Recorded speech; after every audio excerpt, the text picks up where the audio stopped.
Welcome to Buds and Blue Jays, your place for everything related to the Toronto Blue Jays. Here's your hosts Jesse Burrell and Riley McConnell. Now let's get on with the show.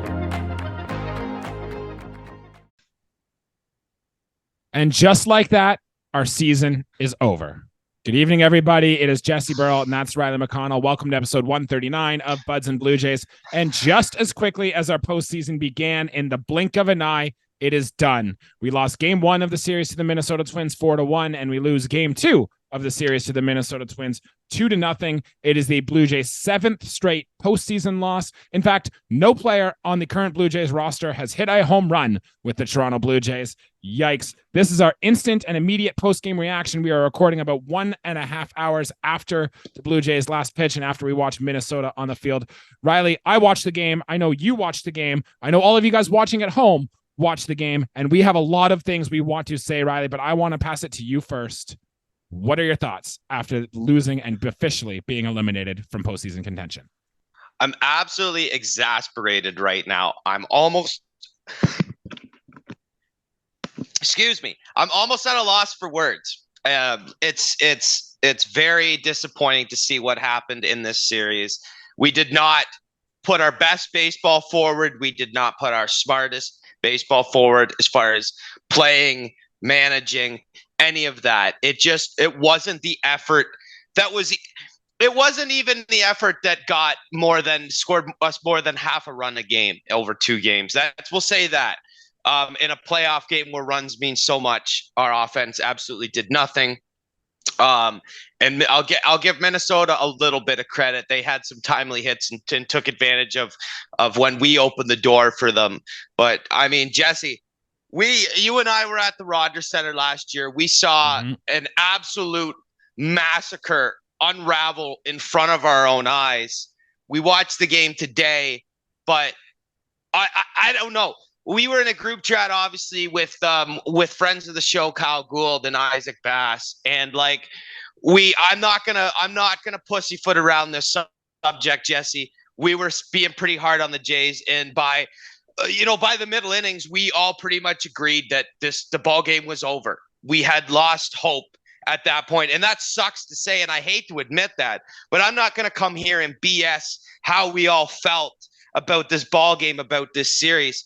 It wasn't our best effort, and we knew that we weren't going to come back from almost any run differential in this. Yeah, two runs felt like 9.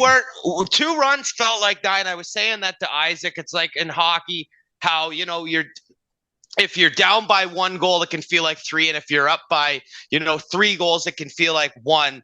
But these runs, hey, when the Twins put runs up on the board, they held their lead, man. So I guess give credit to them, and I'll give our hitters absolutely no credit. We couldn't do anything as far as extra base hits or anything like that. It was just sad. This is not how this team was designed, and we underperformed so bad. I mean, we had expectations coming into this year, and I think we fell very short as far as pretty much every category went, maybe an exception to pitching. Yeah, Riley, are you surprised at all with how this postseason went? This is the Blue Jays team we saw all season. The team couldn't hit with runners in scoring position. The team couldn't get a rally. The team was making outs on the base paths. The team was making questionable managerial decisions. This team did all of that in these 2 games. And in fact, if you ask me, these 2 games that we lost against the Minnesota Twins were almost a perfect summary of what happened with the Toronto Blue Jays all season. So frankly, I'm not surprised we lost in 2 games. I think our argument was, well, just get in. You never know. The team has talent. The talent should flow through. But ultimately, it didn't happen here. So me personally, I am not surprised one bit that the Blue Jays lost these 2. I think we said on our playoff preview that the Jays were either going to go on a Phillies-esque run all the way to the World Series, or they're going to be out in 2 games. And honestly, it's not even come close. And frankly, that's what happened. We lost in 2, and it wasn't even close. Yeah, we didn't even get Chris Bassett to start in this series. Yeah. And I mean, this was Jose Berrios' game from the start. And yeah, I mean, let's be honest. I'm going to go back many weeks ago, and my expectation for the season really fell off. And I'll go back to a very specific play in the Rogers Center at the Jonah Heim Grand Slam. That was the exact moment in this 2023 season where I basically said to myself, if we don't make the postseason, if we fall short, I'm not going to get too worked up. I'll be extremely disappointed. But at the same time, too, that's when I felt like it was over, right? And that's when I felt like it was over. And then, of course, they really tease us and we get in after a Seattle loss. But no surprise whatsoever. I mean, the Twins pitchers brought it, and our hitters did not bring it. Did the Twins pitchers bring it? Hey, I thought an aging Sonny Gray, I thought was actually very vulnerable. We did not take advantage of it. Pablo Lopez, on the other hand, I thought he's an extremely. We could have, and we definitely should have taken advantage of Sonny Gray. I still will give their pitchers credit. They kept us to not hitting balls out of the yard. I mean, again, they might have gotten a couple guys on base, but we couldn't take advantage of it. So whether you call it good pitching or not, their line scores look fantastic going into the division series. Yeah, and I think it was more Blue Jays bats that made the Twins pitchers look good than it was more so the Minnesota pitchers doing it. And look, I'm going to read you some stat lines from Blue Jays players in this series, and you could make the argument that 1.5 Toronto Blue Jays actually had a good series. George Springer, Mr. Playoffs, the guy who has the second most postseason home runs out of all current major leaguers, 2 for 9 in this series, including 0 for 5 in game 1. Brandon Belt, the guy who hit home runs in 3 of his last 4 games and 11 home runs in his last 20 games or something like that. 0 for 8 this playoffs with 5 strikeouts. Vladimir Guerrero Jr., supposed to be our best player, 1 for 7 in this series. Bo Bichette was decent aside for his strikeout in game 1, but 4 for 8. That'll work. Biggio, 1 for 8, 3 strikeouts. Some of them bad strikeouts too, just looking. Even Kirk, 2 for 6. Kiermaier, 2 for 5. Chapman, 1 for 7. Varsho, a guy that was Isaac and Mai's kind of pick to click, a guy who could have a good postseason here. 0 for 5, 2 strikeouts. Whit Merrifield even was 0 for 1. And the only other hitter you could say was good was Espinal, who had an infield dribbler and then a soft line drive to the other field. He was 2 for 2. That's it, Riley. I don't know about you, but no team is ever going to win a playoff game with guys hitting that poorly across a series. Not only will it not win you playoff games, I mean, had this been, let's pretend that this is a different series and we're playing a best of 7, which we're not. I'm just playing hypotheticals. If those are your first 2 games in a playoff series, you are just on the road to get swept. No matter how many games this series was, if you want to say we were doomed from the start, which, Jesse, I don't think we were really doomed from the start, but we certainly didn't make anything easy on ourselves. We just simply did not compete with a team that I think we could have and should have taken full advantage of. Whether we're playing at the Dome or not, too, I don't think it matters. We just didn't bring anything for Minnesota. Yeah. And I want to talk a little more about the offense here. Out of those hits the Blue Jays got, how many of them did you see was a pulled line drive? I mean, Matt Chapman almost had one. It was about a foot foul, but it's foul, and that's the way it goes. I know Bo Bichette hit one, but it was more of a bloop that he just flicked over the shortstop's head. I don't remember one, Riley, solid line drive that was hit to the pull side. And yes, the Blue Jays had a few balls that were hit very deep to center field. Chapman had one. Vladdy had one. I think even Varsho had one. There was another one, but they were all hit 390 feet to dead center field, which their center fielder just caught. It's an out. And I don't care how hard you're hitting the ball for your hard hit rates or any of that stuff. If you are hitting the ball to an out, the reason why Minnesota won game 1 is because Royce Lewis, even though his home runs were only 370 feet, he hit them to the right field and left field where it's a home run, where runs count. This has been the story for the Blue Jays the whole season. They've been great in hard hit rates. Their barrel stuff all looks good, but they're not turning into hits. And I think they are not pulling the baseball to the pull side. The Blue Jays' 2 best hitters this year, arguably, aside from Bo Bichette, you could make the argument, were Davis Schneider and Danny Jansen, and both guys who were great at pulling the baseball and hitting it to the air. I don't think that's an accident. And I really, really, really want to see the Blue Jays change their hitting mentality going into next year, or else it's simply just not going to work. This series desperately needed a Danny Jansen in it. I thought that from the beginning. And to answer your initial question, Jesse, I mean the Espinal dribbler was technically a pulled baseball. Technically, yes. Yeah, well, and then the Chapman one, but you can't even call that one because it's hit foul. At the end of the day, it's a loud strike. So, I mean, what does it matter? And yeah, they're like, if you hit anything to Michael A. Taylor out in the outfield, he's going to make some great defensive plays. They were hit on a rope, but yeah, if you pull the ball or wait on it a minute, we see how Bo Bichette's really good at muscling the ball into right field, has even gone yard there. And hell, even Chapman had a stupid little wall scraper in the final series of the year. Like, just things like that. Like, yeah, you're lining it out to center and they look great. They're hard hit balls, but yeah, they're just loud outs. And with too many pop-ups, I said in my head, kind of, the guys, you got to swing hard and through. You got to swing hard and through. Boom, pops it up, or weak contact. And some of our hits were off weak contact, which I'll take those. But we didn't even string together enough of those to rally for innings. And when we did rally for innings, Jesse, when we did get runners in scoring position, again, the story in game one that I was talking about with Isaac, and now we run into the same damn thing that we talked about it this year. Jesse, this should rarely be a discussion on this show. Mm-hmm. I think base running is it's a rudimentary thing in the game of baseball. Hey, let's talk about a pitcher who gave up 6 earned runs over 3. Let's talk about a guy who had 5 RBIs in the game. How many times have we gone back to this base running crap, man? And okay, yesterday is Bo Bichette. I'm gonna lay this one up to you, Jesse. You tell me what happened, and for those listening, because I don't even think I want to say it. I'm just gonna listen and give you my. If you don't know how I feel already, then I think you don't watch the show enough. Riley, we feel like a lot of Blue Jays fans do after this one. But yes, Bo Bichette was in the middle of a heated battle against Sonny Gray that was getting tired. He was throwing a lot of pitches. Bo Bichette, who has been our best hitter probably all season, to be honest, was up with 2 men on. And when Vladimir Guerrero Jr. gets picked off second base, and you cannot have that one bit.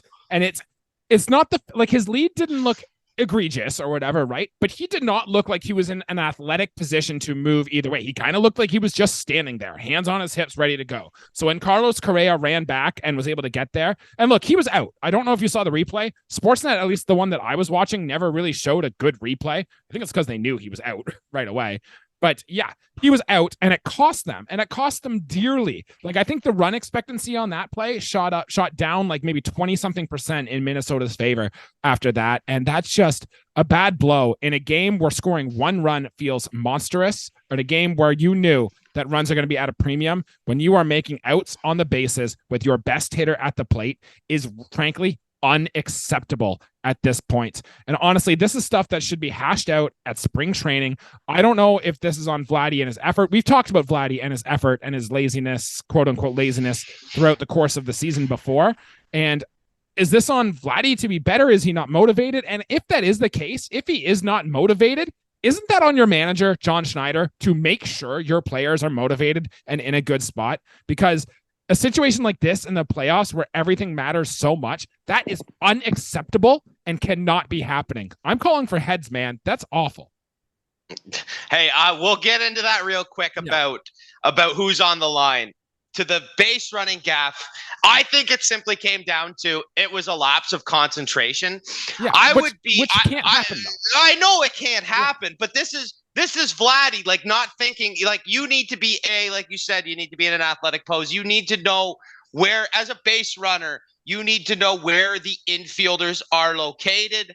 You need to know the count. You need to know how many outs there are. You need to know all those things as a base runner. I think the only time, Jesse, that is an appropriate time to get picked off is if you're, I think, first base, and if you have a big lead because you're attempting to steal. If you get picked off because that happened, I can forgive something like that, because 10 times out of 10, the guy who's on first base doing exactly what I said is in an athletic pose, and he's probably out by inches because he's diving back head first, touching his right hand to the back left corner of the bag, all those things. Like, yeah, the play on second was close with Vladdy, but like, yeah, he was probably out, and it was a, I don't know, you can't call it poor effort, but his mindset was poor effort as far as just allowing that to happen. And it goes back to, we've made too many bad base running mistakes. And this goes up there because you want to talk about clutch hitting. There should be a stat somewhere, probably exists, clutch base running.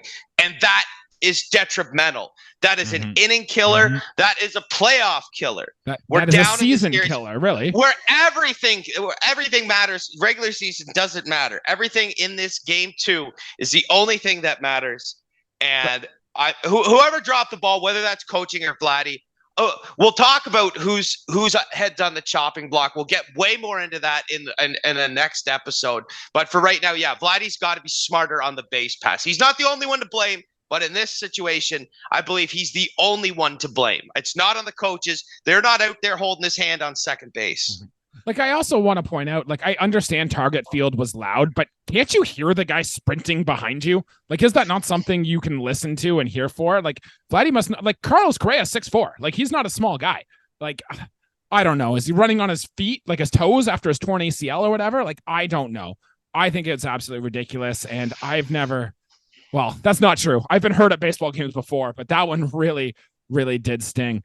Riley, what I'm about to bring up here wasn't the reason that the Blue Jays lost the game here, but we have to talk about it. And I'm having flashbacks to like the 2020 series with Matt Shoemaker and Robbie Ray or whatever. But Jose Berrios, Riley, this was the best I have ever seen Jose Berrios. I wasn't here on your episode last night after your game 1 reaction, but I was listening back to it and you guys were both pumping up Jose Berrios and I was sitting there like, oh boy. But I was happily proven wrong, Riley. He looked amazing. This might have been the best Jose Berrios I think I've ever seen. He was hitting fastballs on both sides of the plate, Riley. The sweeper was either at the bottom of the zone or just below the zone, like 95% of the time. I think he threw 2 bad sweepers and that was it. Like, this was amazing stuff from Jose Berrios. And then John Schnider comes out after walking a guy in what was a good at bat to lead off the 4th inning and going to Yusei Kikuchi. Like, it was obvious, I think, not just to us that was watching the game. I think it was obvious to almost anybody. You knew as soon as Kikuchi was going to be put into the game, he was going to allow a run and the Blue Jays weren't going to score any and the game was over. Like, that felt obvious to me. How did you feel about that? I mean, I'm not going to go back on our phone conversation on Facebook. I can pull out all our reactions, all 4 of us, and how it's shocking. This, and I don't know if I should have said it in the chat. Like, and I think I said it to friend of the show, Ian. I think I said this was Jose Berrios' game and it was taken from him. Mm-hmm. He could have gone 7 innings for sure. Would it have been a different result keeping him in the 6th inning? We have no idea. But all we know is over the less than 60 pitches, it was a number in the 50s of pitches he threw, which is not a lot for a starting pitcher like Jose Berrios. While he was dealing, this is a ballpark he knows.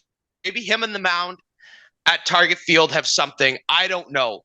But this was his game. He was taken out way too prematurely. We put in Yusei Kikuchi, who, Jesse, hang that jersey behind you with pride. Kikuchi had a spectacular year. Yeah. But this was his first time coming out of the bullpen this season. Why? Because he's been a damn good starting pitcher. And we decide to throw a guy who's been a starter. Fair enough. But it's the wrong. That's over managing almost at its finest. And for me, I almost want to have a whole rip the coaching staff episode. For me, it comes down to how, and not even this game, Jesse, we could pull 5-6 other instances just in the last 2 months of wrong decisions as far as the pitching goes. This is in no way Yusei Kikuchi's fault. I feel bad. I don't feel bad for him because I still thought he pitched great after he gave up the little hiccup there. But Berrios taken out way too prematurely. He would have figured it out. And maybe we're talking a different ball game. At the same time, too, we didn't score any runs. Yeah, so what the hell does it matter? It honestly matters none. But Berrios taken out way prematurely. If you want to talk about a most improved type of player, Berrios did absolutely fantastic. He was the last guy to leave the dugout. Mm-hmm. I know he was waving to his teammates and stuff from Minnesota. That's fine. I wish we could have celebrated for you, Berrios, because he put a really gutsy performance, and John Schnider stole that game from you. I want to say too, 3 innings pitched, 3 hits, 1 earned run, 1 walk, 5 strikeouts, Riley. Remember what we've been talking about a lot about Jose Berrios is like, well, he's getting lucky, but he is giving up a lot of hard hit balls all season. zero, Riley, zero hard hit baseballs against Jose Berrios in this game. Yeah. And his fastball was up 1.5 miles. His sweeper was up like 1.7. Like, I was not kidding when I said this was the best Jose Berrios I ever saw. And as a manager at John Schnider, I get it. I get that you have a game plan going in. I get that your higher ups are probably telling you, no, you got to pull Jose Berrios as soon as you can. I get it. But whatever happened to the eye test or the feel for the game, the feel for your pitcher, we saw watching the game, Riley, that Jose Berrios was the best he's ever been. How could the manager not see that, right? That's what I don't understand. Yeah, exactly. I just want to add, too, that the one earned run was after Berrios was out of the game. Yeah. When Kikuchi was on the hill, I don't know if I had to specify there. But, yeah, I am an eye test guy. This is why I hate all the huge metrics and things. I get that they help the game. Yeah. I get that they give you an idea. And even I know you do. Yeah. Do you know what I like, Jesse? Yeah, is as far as playoff baseball, when you're playing a series of games against a team, a number that pops out, oh, wow, this guy's 2 for 30 against the starting pitcher. Well, yeah, that number tells me enough. If there's a guy, but this guy's 7 for 11 against it. Oh, it's an easy swap there. But when you're talking about the really cut in-depth stuff, that means kind of nothing at this point. 162 games, yeah, that means something. But we're playing right now. We're not even talking about division series, which is 5 games, and then a league championship and a World Series, which are 7. Like, we lost a best 2 out of 3 in 2 games. And basically, yeah, like I said, made the comparison last night. That's like playing rock, paper, scissors and losing twice in a row, and it's done. And it felt like, Jesse, it was over that quickly. Yeah. And honestly, I don't know what else to say here. I have some quotes, Riley, that some teammates have recently said. There's more coming out as we speak. So I'm sure after this episode, we will see more. But here's what John Schnider said. He's like, look, you can sit here and you can second guess me, second guess the organization, second guess anybody. I get that. And it's tough. And it didn't work out for us today or yesterday. But that's baseball sometimes. And I'm getting sick and tired of hearing, oh, that's just baseball. That's how this thing goes. Like, no, I'm getting annoyed about that very much. And 2 players, Riley, were asked about Jose Berrios coming out. Vladdy said he was, quote, surprised as anybody about it. And Whit Merrifield was asked about taking Jose Berrios out early. And Whit Merrifield said, quote, I hated it, frankly. It's not what cost us the game, but it's the kind of baseball decisions that are taking away from managers and baseball at this stage of the game. Riley, I don't know about you, but this sounds to me like the players are turning on John Schnider, and maybe John Schnider doesn't have respect of the players or anything like that. And Riley, I will say, we don't have to dive deep on this, but if your manager doesn't have respect of your players, I don't think you have much of a future as manager of this team. No, and hey, I don't think there's much. Look, you were a manager in the minor leagues. We tested you out. It was a failed experiment. You did not fail just on your own. The players failed you. Yes, and agreed. I think Agreed. are we as the Toronto Blue Jays a hard team to manage? I honestly think yes and no. I honestly think there are some players on this team that are probably very easy to manage. I think Jose Berrios, exception. I think the game today shows you a lot about his character, tons about his character, and I like that. Team guy, stayed to the end. Absolutely. Stayed to the end, knew when it was his time to go, and he shoved. I know he wasn't out there long, but he shoved. And he watched the game with the rest of his team. And what a great guy. Vladdy, I don't know so much. Bo, I don't know so much. And as far as the veteran goes, I don't even know what kind of person Matt Chapman is right now, because we saw the whole conversation. Basically, don't be mad at me, John Schnider putting his arm around him. Like, what does that tell you about his personality that you have to do that? Like, hey, I was a loose cannon when I played too, but no coach put his arm around me and said, hey, Riley, there's a lefty. We got to take you out of the game. No one consoled me like a 5-year-old kid and said, there, don't be upset. Right. As a manager, you think Jim Leland would say to anybody like, oh, sorry, but I have to do this? No. He would literally say, he'd probably put out his smoke on the bottom step and say, take that helmet off, and so-and-so, you're going to hit for so-and-so. Yeah. And and if he didn't talk to you for the rest of the game, don't take it hard, but that's how you manage a baseball team. Right, I get that it's cool to be buddy with people, but at the end of the day, are you looking for a homeboy or are you looking for a father figure? Because for me, a baseball manager is someone who is the biggest leader in the clubhouse, someone who sets the example, kind of like a father figure. I'll stop this. We'll get way more into this another time because I still have lots to say about the coaching staff, the management, yada, yada, yada. Oh yeah, we got a lot to talk about. At least a lot of content came out of this, so that's good for at least for you and me, who are going to be recording episodes all throughout the off season. Riley, I just want to talk about a few more things that caught my attention in this series, or in this game at least. The first thing was that Matt Chapman double down the line. Boy, what a game changer that is if that stays fair, because on the very next pitch, he hit into a double play. Riley, that was Matt Chapman's first double play since June the 25th. And go figure that it happened right then and there in that time. He looked cheesed. Another thing I saw here was Kevin Biggio did have some very bad strikeouts in this game. He also tried to take out Griffin Jax in the 8th inning running up the line. I think you said 2 episodes ago, bring back running over the catcher. Try to do whatever you can to get on base. I don't know. I know I say that. I might have said that on air. I think I say that out loud once a week. Yeah, right?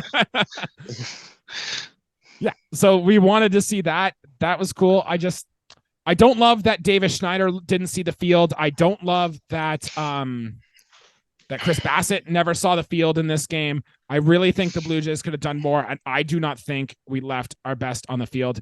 Riley, we're going to get into this a lot during the offseason, so I don't want to get into a lot of this now, but the Blue Jays have a lot of notable players that are going to be leaving this team. Like free agents include Matt Chapman, Brandon Belt, Kevin Kiermaier. Whit Merrifield has a mutual option. I'd be very surprised if the Blue Jays exercise that for $18 million. Jordan Hicks is a free agent. Chad Green is a club option. I'd imagine the Blue Jays will keep that. And then Hyunjin Ryu is also a free agent. I think we can say one thing guaranteed, Riley, is that this Blue Jays team is going to look very different next year, and that this offseason is going to be very, very interesting for this team. Spoiler alert! I'll let you know how I feel. I'm not picking up anyone's option or bringing back any restricted free agents. I'll keep it short like that. We'll have a big. We're going to talk a lot about that later. Hell, that could be a 2-part episode because there's so many holes to fill, Jesse. I'm excited for it, but I guess the only good thing to come out of this is I guess there's no ball game tomorrow night. You and I can do our hockey fantasy draft in peace. I guess if you want, hey, silver lining, whatever. Although it's easy to switch in both, but hey, last game of the year, we definitely went far from going out on top. But it hurts just the same, Jesse. It hurts just the same. It's same feeling as last year, the same sour feel in your mouth. One more note, Isaac did want to pass along a message that he wanted to say because he couldn't be on this episode here today, but his reaction or his note was this. He says, it's the offense's fault. We agree with him. The offense needed to be better. Whole management on bench and at the top need to go, and we need somebody to stop treating Vladimir Guerrero Jr. like a child. I think we covered all of those things in this episode here today, so Isaac is on the same page as us. Riley, look, I know you and I both didn't want to be recording this episode today. I know you guys at home listening to us didn't want to listen to this episode here today. But in reality, this is where we are. And look, we now have 2 seasons left of our core before Vladimir Guerrero Jr., before Bo Bichette, Jordan Romano, and I guess Alek Manoah, all reach free agency. We have 2 years left of this competitive window being open before it shuts down, and the Blue Jays are likely going on another rebuild. So buckle up, Blue Jays fans. It really is now or never. Riley, is there anything else you want to add? Anything else you saw in these last 2 playoff games before we get out of here today? No, let's pretty well canter here. Jesse, we have endless things to talk about over the next couple weeks. I know you and I and the way we think, we'll be stewing on this for some time. I listen into Jay's talk after the show and just people phoning. I haven't even really looked at the complete line score, anything like this. I got no notes in front of me. This is all kind of just going off emotions and what I saw. But I mean, I'm definitely going to have to do another rewind for myself to just kind of figure out what I just witnessed, because at the same time too, as much as you're watching, as much as you kind of get this surreal feeling like, wow, And I still can't believe that that our 2023 campaign is over just like that. The same kind of feel, the same kind of way. We played 164 games, the same number as last year. It's tough. It is tough. It is tough indeed. You guys listening at home, leave your comments down below how you feel about this Toronto Blue Jays. Vent out any frustrations you have. We'll talk with you. We'd love to hear them. Let's have our group therapy session together. Programming note from us, if you are just joining us for the stretch run and down to the offseason, Riley and I are still going to do this throughout the offseason. Our plan is probably about one episode a week, typically about hour-long episodes. We'll cover any moves, any free agents, any trades, any management firings, literally anything. I think we spent 35 minutes talking about a Junior Fernandez signing last offseason. So we will go through and we will talk about all this stuff this offseason as well. So make sure you stay with us. We'll be more active on the socials because, well, there's less games and we have more time to do some fun stuff. So please stick around with us on all that. I guess with that being said, buckle up. Hot stove season is now upon us, earlier than we all wanted it to be, but it will be a very interesting one for the Blue Jays and Blue Jays front office going forward. For Riley McConnell, I'm Jesse Burrell. Let's go Blue Jays one more time for the regular season. Well, let's go Blue Jays. And thanks a lot, guys. Thanks for viewing. Thanks for listening.